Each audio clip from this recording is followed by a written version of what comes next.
ಈಗ ನೋಡಿ, ಆಧುನಿಕ ಕೃಷಿಯಲ್ಲಿ ಒಂದು ದೊಡ್ಡ ಸವಾಲಿದೆ. ಅದೇನಪ್ಪಾ ಅಂದ್ರೆ, ಒಂದ್ ಕಡೆ ನಮ್ಮ ಜನಸಂಖ್ಯೆ ಬೆಳಿತಾನೇ ಇದೆ, ಅವ್ರಿಗೆಲ್ಲ ಆಹಾರ ಬೇಕು. ಇನ್ನೊಂದ್ ಕಡೆ ನಮ್ಮ ಪರಿಸರವನ್ನೂ ಕಾಪಾಡಬೇಕು, ಅದರಲ್ಲೂ ನಮ್ಮ ನೀರನ್ನ. ಇವೆರಡರ ಮಧ್ಯೆ ಒಂದು ಬ್ಯಾಲೆನ್ಸ್ ಮಾಡೋದು ಹೇಗೆ? ಬನ್ನಿ, ಇವತ್ತಿನ ಈ ಚರ್ಚೆಯಲ್ಲಿ ಇದನ್ನೇ ಸ್ವಲ್ಪ ಆಳವಾಡಿ ನೋಡೋಣ. ಒಂದು ನಿಮಿಷ ಹೀಗೆ ಯೋಚನೆ ಮಾಡಿ ನೋಡಿ. ನಮ್ಮ ನದಿ, ಕೆರೆಗಳೆಲ್ಲ ಶುದ್ಧವಾಗಿರಬೇಕು ಅಂದ್ರೆ, ಅದರ ಮೂಲ ನಮ್ಮ ಹೊಲಗಳಲ್ಲೇ ಇದೆ ಅಂದ್ರೆ? ಹೌದು, ಇದು ಕೇವಲ ಒಂದು ಮಾತಲ್ಲ. ನಮ್ಮ ಕೃಷಿ ಪದ್ಧತಿಗಳಿಗೂ ಪರಿಸರದ ಆರೋಗ್ಯಕ್ಕೂ ನೇರವಾದ ಸಂಬಂಧ ಇದೆ. ಇದನ್ನು ಅರ್ಥ ಮಾಡ್ಕೊಳ್ಳೋದು ತುಂಬಾನೇ ಮುಖ್ಯ. ಸರಿ, ಹಾಗಾದ್ರೆ ಈ ಸಮಸ್ಯೆಯ ಮೂಲ ಎಲ್ಲಿದೆ? ನೋಡೋಣ ಬನ್ನಿ. ಬೆಳೆಗಳು ಚೆನ್ನಾಗಿ ಬರಬೇಕು ಅಂದ್ರೆ ರಸಗೊಬ್ಬರಗಳು ಬೇಕೇ ಬೇಕು ಅಲ್ವಾ? ಆದರೆ ಅದರಿಂದಾನೇ ಕೆಲವು ಅಡ್ಡ ಪರಿಣಾಮಗಳು ಇವೆ. ಇಲ್ಲಿ ಮುಖ್ಯವಾಗಿ ನಾವು ಮಾತಾಡಬೇಕಾಗಿರುವುದು ಸಾರಜನಕ ಅಂದ್ರೆ ನೈಟ್ರೋಜನ್ ಬಗ್ಗೆ. ಇದು ಸಸ್ಯಗಳಿಗೆ ಬೇಕಾಗಿರುವಂಥ ಒಂದು ಪ್ರಮುಖ ಪೋಷಕಾಂಶ. ಆದರೆ ನಾವದನ್ನ ಅಗತ್ಯಕ್ಕಿಂತ ಜಾಸ್ತಿ ಬಳಸಿದಾಗ ಏನಾಗುತ್ತೆ?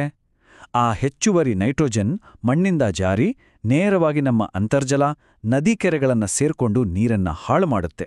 ನೋಡಿ, ಇದೇನೋ ಸುಮ್ಮನೆ ಹೇಳ್ತಿರೋ ಮಾತಲ್ಲ, ವಿಜ್ಞಾನವೇ ಇದನ್ನ ಸಾಬೀತ್ಪಡಿಸಿದೆ. ನ್ಯಾಷನಲ್ ಇನ್ಸ್ಟಿಟ್ಯೂಟ್ಸ್ ಆಫ್ ಹೆಲ್ತ್ನ ಒಂದು ದೊಡ್ಡ ಸಂಶೋಧನೆ ಪ್ರಕಾರ ಮಣ್ಣಿನಲ್ಲಿ ನೈಟ್ರೋಜನ್ ಜಾಸ್ತಿ ಆದರೆ ಮಣ್ಣಿನ ಆರೋಗ್ಯಕ್ಕೆ ಅಡಿಪಾಯ ಆಗಿರೋ ಸೂಕ್ಷ್ಮಜೀವಿಗಳಿಗೆ ನೇರವಾಗಿ ಹಾನಿಯಾಗುತ್ತೆ. ಅರೆ, ಈ ಸೂಕ್ಷ್ಮಜೀವಿಗಳೇ ಅಲ್ವಾ ಮಣ್ಣಿನ ಜೀವಂತವಾಗಿಡೋದು. ಈ ನಂಬರ್ಗಳನ್ನ ಒಮ್ಮೆ ನೋಡಿ, ಇದರ ಪರಿಣಾಮ ಎಷ್ಟು ಗಂಭೀರ ಅನ್ನೋದು ಗೊತ್ತಾಗುತ್ತೆ. ಹೆಚ್ಚುವರಿ ಸಾರಜನಕದಿಂದ ಒಟ್ಟು ಸೂಕ್ಷ್ಮಜೀವಿಗಳ ಸಂಖ್ಯೆ 13% ಕಮ್ಮಿಯಾಗಿದೆ. ಬ್ಯಾಕ್ಟೀರಿಯಾಗಳ ಸಂಖ್ಯೆ 16% ಕಮ್ಮಿಯಾಗಿದೆ. ಅಷ್ಟೇ ಅಲ್ಲ, ಶಿಲೀಂಧ್ರಗಳ ಸಂಖ್ಯೆಯಂತೂ ಸುಮಾರು 19%ರಷ್ಟು ಇಳಿದು ಹೋಗಿದೆ. ಇದು ನಿಜಕ್ಕೂ ನಮ್ಮ ಮಣ್ಣಿನ ಆರೋಗ್ಯಕ್ಕೆ ಬೀಳೋ ದೊಡ್ಡ ಪೆಟ್ಟು. ಅಂದ್ರೆ ಇದು ಇವತ್ತು ಹಾಕಿ ನಾಳೆ ಸರಿ ಹೋಗೋ ಸಮಸ್ಯೆ ಅಲ್ಲ. ನಾವು ವರ್ಷದಿಂದ ವರ್ಷಕ್ಕೆ ರಸಗೊಬ್ಬರವನ್ನ ಜಾಸ್ತಿ ಬಳಸ್ತಾ ಹೋದಂತೆ ಮಣ್ಣಿಗಾಗೋ ಹಾನಿ ಕೂಡ ಹೆಚ್ಚಾಗ್ತಾನೆ ಹೋಗುತ್ತೆ.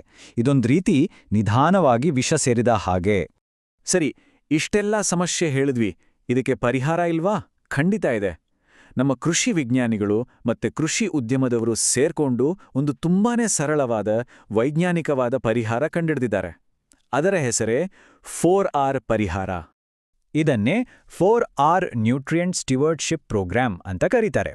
ರಸಗೊಬ್ಬರಗಳನ್ನು ಜವಾಬ್ದಾರಿಯುತವಾಗಿ ಹೇಗೆ ಬಳಸಬೇಕು ಅನ್ನೋದಕ್ಕೆ ಇದೊಂದು ಸಿಂಪಲ್ ಫಾರ್ಮುಲಾ. ಹಾಗಾದ್ರೆ ಏನಿದು 4 ಆರ್ಗಳು? ಒಂದೊಂದಾಗಿ ನೋಡೋಣ ಬನ್ನಿ. ಮೊದಲನೇ ಆರ್ ಅಂದ್ರೆ ರೈಟ್ ಸೋರ್ಸ್, ಅಂದ್ರೆ ಸರಿಯಾದ ಮೂಲ. ನೋಡಿ, ಪ್ರತಿಯೊಂದು ಬೆಳೆಗೂ ಪ್ರತಿಯೊಂದು ಥರದ ಮಣ್ಣಿಗೂ ಅದರದೇ ಆದ ಅಗತ್ಯತೆಗಳು ಇರ್ತವೆ. ಅದಕ್ಕೆ ತಕ್ಕ ಹಾಗೆ ಸರಿಯಾದ ಗೊಬ್ಬರವನ್ನ ಆಯ್ಕೆ ಮಾಡ್ಕೋಬೇಕು. ಅದೇ ಇದರ ಮುಖ್ಯ ಉದ್ದೇಶ. ಎರಡನೇ ಆರ್ ಅಂದ್ರೆ ರೈಟ್ ರೇಟ್, ಅಂದ್ರೆ ಸರಿಯಾದ ಪ್ರಮಾಣ. ಇದು ತುಂಬಾನೇ ಮುಖ್ಯ. ಬೆಳೆಗೆ ಎಷ್ಟು ಬೇಕೋ ಅಷ್ಟೇ ಗೊಬ್ಬರ ಕೊಡಬೇಕು, ಜಾಸ್ತಿ ಆಗ್ಬಾರ್ದು. ಇದರಿಂದ ರೈತರ ದುಡ್ಡುಳಿಯುತ್ತೆ. ಅಷ್ಟೇ ಅಲ್ಲ, ಹೆಚ್ಚುವರಿ ಗೊಬ್ಬರ ನೀರು ಸೇರಿ ಮಾಲಿನ್ಯ ಆಗೋದನ್ನು ತಡೆಯಬಹುದು. ಮೂರನೇ ಆರ್ ರೈಟ್ ಟೈಮ್, ಅಂದ್ರೆ ಸರಿಯಾದ ಸಮಯ. ಟೈಮಿಂಗ್ ಬಹಳ ಇಂಪಾರ್ಟೆಂಟ್ ಅಲ್ವಾ? ಬೆಳೆಗಳು ಕೆಲವು ನಿರ್ದಿಷ್ಟ ಹಂತಗಳಲ್ಲಿ ಪೋಷಕಾಂಶಗಳನ್ನ ಜಾಸ್ತಿ ಹೀರ್ಕೊಳ್ಳುತ್ತೆ. ಆ ಟೈಮ್ ನೋಡಿ ಗೊಬ್ಬರ ಹಾಕಿದ್ರೆ ಅದಕ್ಕೆ ಪೂರ್ತಿ ಉಪಯೋಗ ಆಗುತ್ತೆ. ಸುಮ್ಮನೆ ಬೇರೆ ಟೈಮಲ್ಲಿ ಹಾಕಿದ್ರೆ ಅದೆಲ್ಲ ಮಳೆಗೆ ಕೊಚ್ಕೊಂಡು ಹೋಗಿ ವೇಸ್ಟ್ ಆಗುತ್ತೆ. ಇನ್ನು ಕೊನೆಯದಾಗಿ 4ನೇ ಆರ್ ರೈಟ್ ಪ್ಲೇಸ್, ಅಂದ್ರೆ ಸರಿಯಾದ ಸ್ಥಳ. ಗೊಬ್ಬರವನ್ನ ಎಲ್ಲಿ ಹಾಕ್ತೀವಿ ಅನ್ನೋದು ಕೂಡ ಮುಖ್ಯ. ಅದನ್ನ ನೇರವಾಗಿ ಗಿಡದ ಬೇರುಗಳ ಹತ್ರ ಹಾಕಿದ್ರೆ ಗಿಡ ಅದನ್ನ ಸುಲಭವಾಗಿ ತಗೊಳುತ್ತೆ. ಸುಮ್ಮನೆ ಹೊಲದ ಮೇಲೆಲ್ಲ ಚೆಲ್ಲಿದ್ರೆ ಅದು ಮಳೆ ಬಂದಾಗ ನೀರಿನ ಜೊತೆ ಹರಿದೋಗೋ ಚಾನ್ಸಸ್ ಜಾಸ್ತಿ ಇರುತ್ತೆ.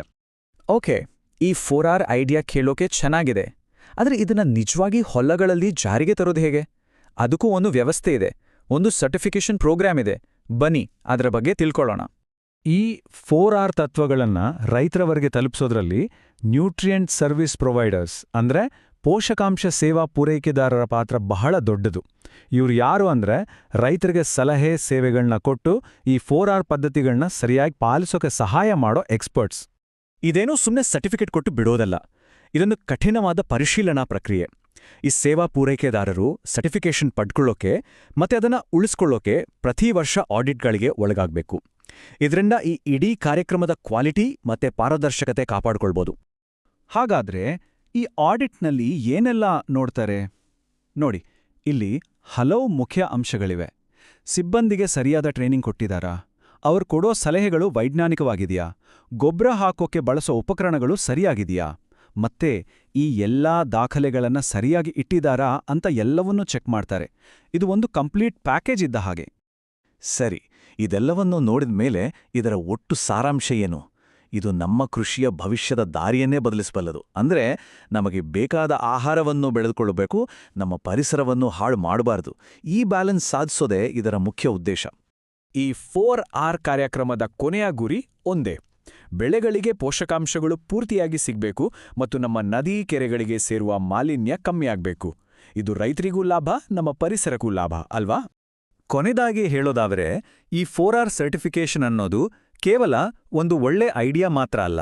ಆಹಾರ ಉತ್ಪಾದನೆಯ ಜೊತೆಗೆ ಪರಿಸರವನ್ನ ಕಾಪಾಡ್ಕೊಂಡು ಹೋಗೋಕೆ ಇದೊಂದು ನಿಜವಾದ ಕಾರ್ಯರೂಪಕ್ಕೆ ತರಬಹುದಾದ ದಾರಿ. ಈ ಚರ್ಚೆಯನ್ನ ಒಂದು ಯೋಚನೆ ಮಾಡಬೇಕಾದ ಪ್ರಶ್ನೆಯೊಂದಿಗೆ ಮುಗಿಸೋಣ. ನಮ್ಮ ಜನಸಂಖ್ಯೆ ದಿನದಿಂದ ದಿನಕ್ಕೆ ಹೆಚ್ಚಾಗ್ತಾನೇ ಇದೆ.